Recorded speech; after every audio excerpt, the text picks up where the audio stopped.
Dans La Gueule de la Bête, nous avons maintenant la famille José Kaiser et Laja Krenkel, ou bien Léa Dumoulin. Donc José Kaiser, il est catholique et il est persuadé que sa femme est hors de danger, comme elle est catholique depuis quelque temps, depuis qu'elle s'est mariée avec lui. Elle était juive avant, mais le fait de s'être convertie, pour lui, il n'y a aucun danger.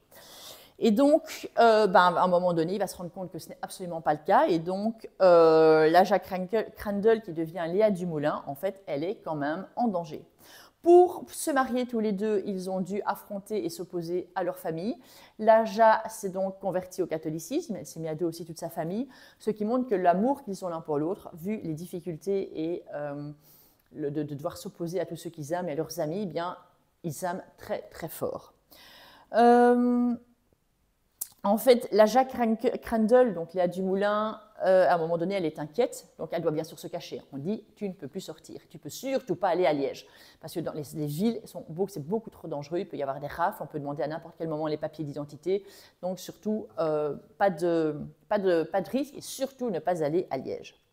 Mais le problème, c'est qu'elle a un retard de règles, et donc elle s'inquiète, et donc elle va chez un gynéco, et c'est un gynéco qui pratique l'avortement. Parce que si jamais elle est enceinte, elle se dit que ce n'est pas du tout le moment d'être enceinte pendant la guerre, on est en 1943, et donc elle va chez un gynécologue qui pratique l'avortement. Ouf, elle n'est pas enceinte, elle est soulagée, et donc elle est un peu dans cette ivresse, ce soulagement, et du coup, comme elle est à Liège, elle en profite pour aller revoir le magasin de ses parents et le quartier juif. Et elle arrive au moment où elle voit qu'en fait, on déménage la maison de ses parents.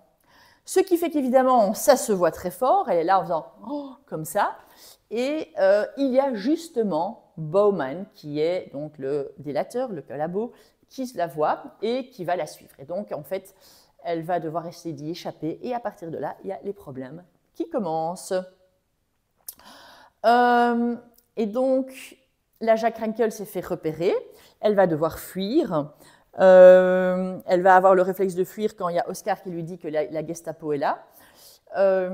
Après, c'est surtout son mari, José Kaiser, qui n'est absolument pas sérieux. En fait, quand on se cache, donc Laja Krenkel, elle a reçu une fausse carte d'identité se faisant appeler Léa Dumoulin, grâce à Max Vandenberg et à l'abbé Muller, et donc le réseau catholique. Et normalement, il y a le moins de contact possible, bien sûr, avec le réseau, parce que chaque contact risque de mettre la piste sur les juifs qui se cachent et aussi sur le réseau.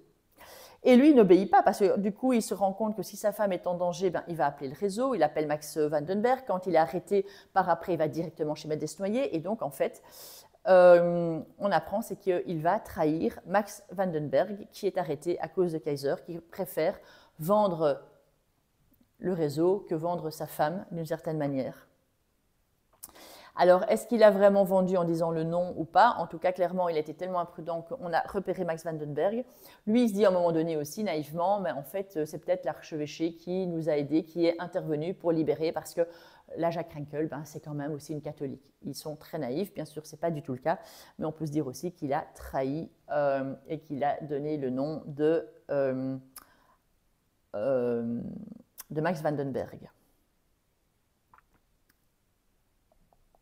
Voilà, voilà. Donc finalement, qu'est-ce qui se passe avec eux? Ben, c'est que à la fin du livre, José Kaiser et Laja Krenkel Dumoulin, en fait, eux, ils continuent à vivre à deux sans souci, à première vue.